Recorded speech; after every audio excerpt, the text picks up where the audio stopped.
about Jesus. I can go to my course mates and I can pray for them. I can go to my lecturers and I can tell them about Jesus Christ. Why? Because now it's intimacy. Now it's relationship. Now I can walk in boldness because I'm filled with the Holy Spirit.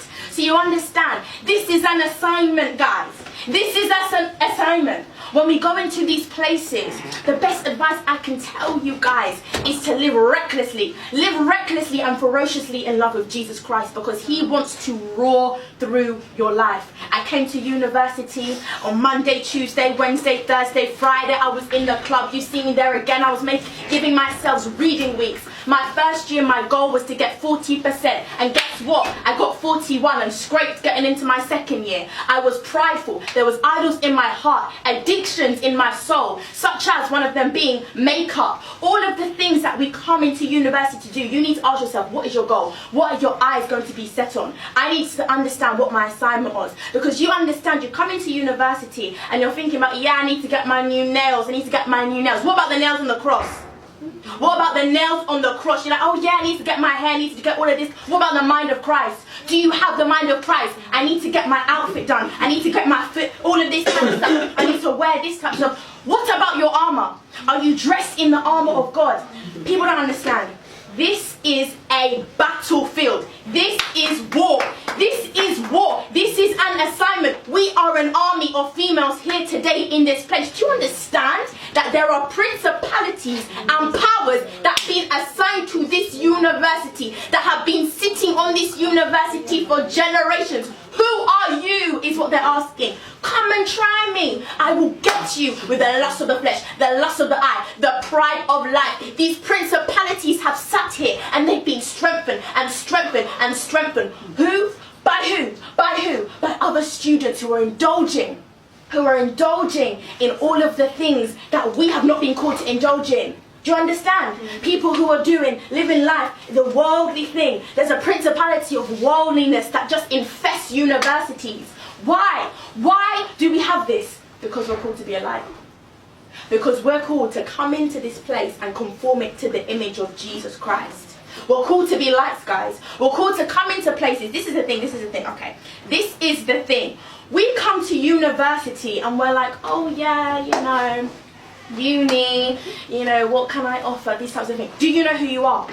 Do you know who you are? Do you know what's inside of you? Do you know what you have inside? Do you know what God has placed inside of you? A lot of us, you see, we're being whacked here and this way by people and demons and all of these types of things that are causing us to be afflicted. But God's called you into freedom. God's actually called you into freedom. He's called you to, he's brought you here. He's brought you here to this place so that he can break anxiety off you. He's brought you to this place so that he can break depression out of your life. He's put you in difficult situations, not so that you can be defeated, but so that you can slay your Goliaths in this place.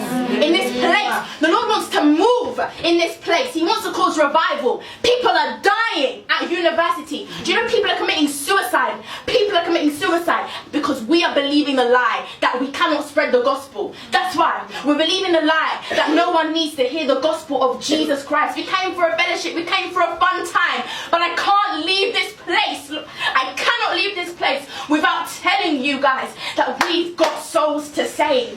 We've got an identity to live in. We've got intimacy to choose. Do you understand? See, the Lord had to break me from wanting attention and allow myself to realize that I have to put the attention back onto Jesus Christ. He has to receive the attention. This isn't a show. It's here to show off who Jesus is. See, I came to university and I was prideful because education had become an idol of my heart. So he had to break me. You see, I was on my bed and I was lying there depressed because I wasn't doing well in my university degree. I was trying to escape from the world. I lay on my bed 5 days. I didn't eat. I didn't wash. I didn't leave my room, and I stayed there in a pity party because of my education. So the Lord used this time that I had at university to show me, these are the idols that you have in your heart. These are the idols that you have in my heart. You are confessing Christian with your mouth, but you don't reveal it through your heart. How can you can you allow education to keep you in bondage when I called you to freedom? So I was living that life when I wasn't doing well in my degree because I wasn't in obedience to God, and I didn't even know that I could ask God what to do with my degree when I came to university, because I thought I knew God, but I didn't know God, because I didn't even know that you could hear from God. I didn't know that he could actually be the Lord of your life. He could actually steer your life. I read